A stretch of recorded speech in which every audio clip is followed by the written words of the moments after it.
Well, Paul, end of a good week, 3 more excellent points here this afternoon, battling performance.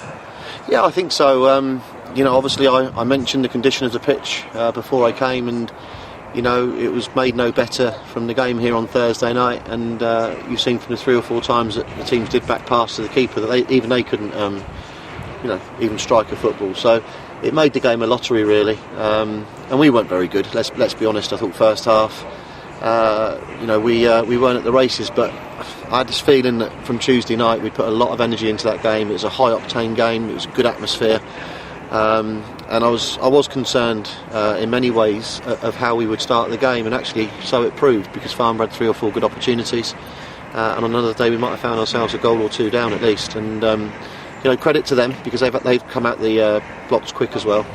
But what we have got in the team is that bit of quality, and that's what you pay your money for, and you saw it.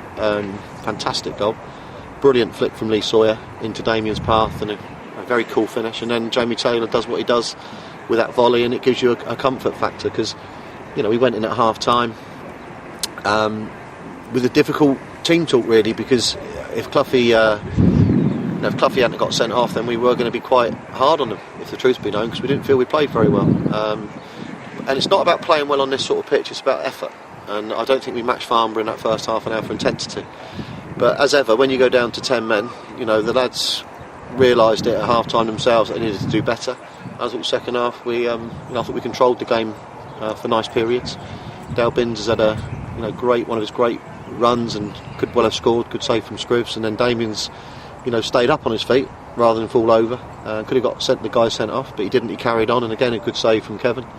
And I think we've had another 1 or 2 excellent opportunities after that, didn't we? We felt that it was a comfortable game. Obviously we had to slow it down at times, which is the right thing for us to do. But that goal at the end just gave the game a bit of spice for the last 5 minutes, didn't it? Key minute, sort of with Clough getting sent off and then Taylor scoring immediately. Yeah. What was your view of that minute?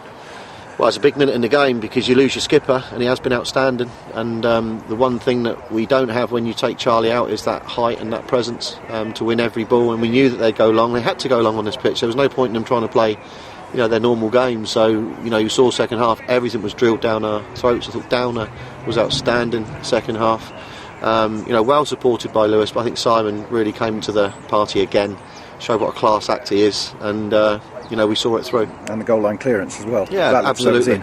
Yeah, that was in. Like I said, I'm not one to hide from the fact that Farnborough had 5 or 6 great opportunities today, and on another day we'd have got beat here. But we haven't. We've rode our luck. I always say over the season it runs its course. They scored against us with 30 seconds to go at our place and cost us 2 points. And like I say, they deserve better. And when you play against 10 men for an hour, as Farnborough did, they'd like to have thought they would have got someone out of the game. But again, credit to my players for being professional and going about it to get the result we needed. And once the referee had given the free kick, were you always expecting Clough to get sent off? Yeah, I thought Charlie got wrong side of him.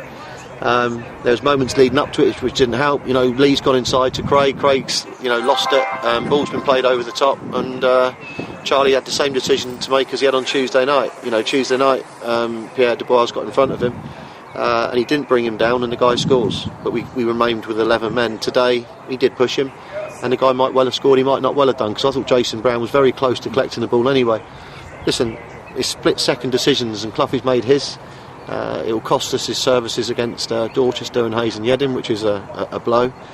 But it's apparent now, and I am in the market. I've got 6 weeks of the season left, and we'll be bringing in 2 players of some quality to add to this side to see if we can push it over the line.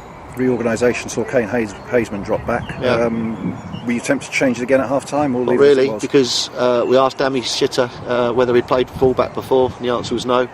Sinks would have played there if he was up for playing there, but we watched the 5-10 minutes and thought Kane did very well, actually, and with the exception of the goal where he's headed it inside into Tyrone Berry, I thought he did a great job for us. And again, another 18-year-old who's come in as a midfield player, has helped us out today in a position he's not familiar with, and again I give him great credit for that. And all the pressure in the end aerial came in, as you say. The centre back's terrific and stood up to it well.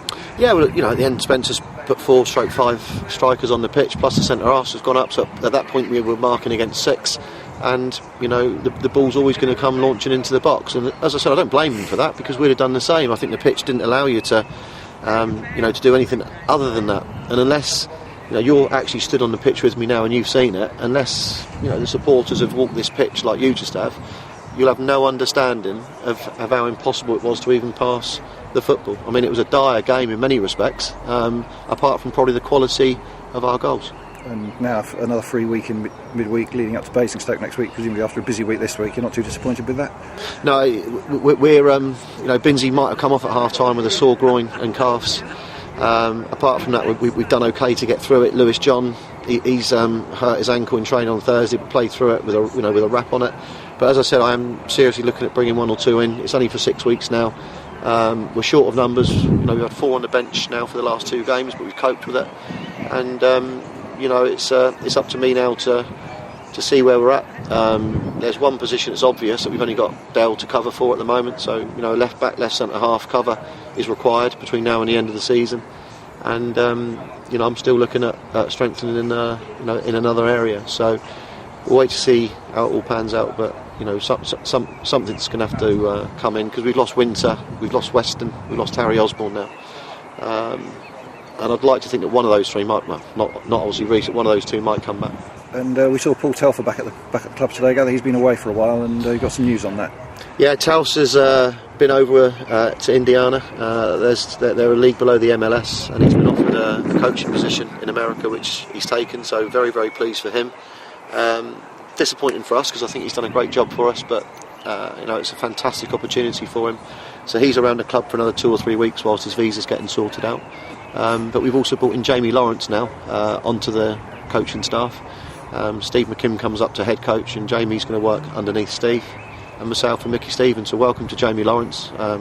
Big name really in football. I know he's got a fantastic work ethic, and I think again it's another great addition to the Sutton staff. Bringing him in, he's his knowledge of especially players around the London area is vital. He was manager at Ashford, wasn't he? He's manager at Ashford. I think he's also been involved at Tooting and Mitcham as well in this last year. Deserves to be at a higher level. There's no doubt about that. His football knowledge is very, very good, and he's been with us actually for a couple of weeks, but just softly in the background. But once we knew that Paul had definitely got this job, Jamie's been offered the chance to come in.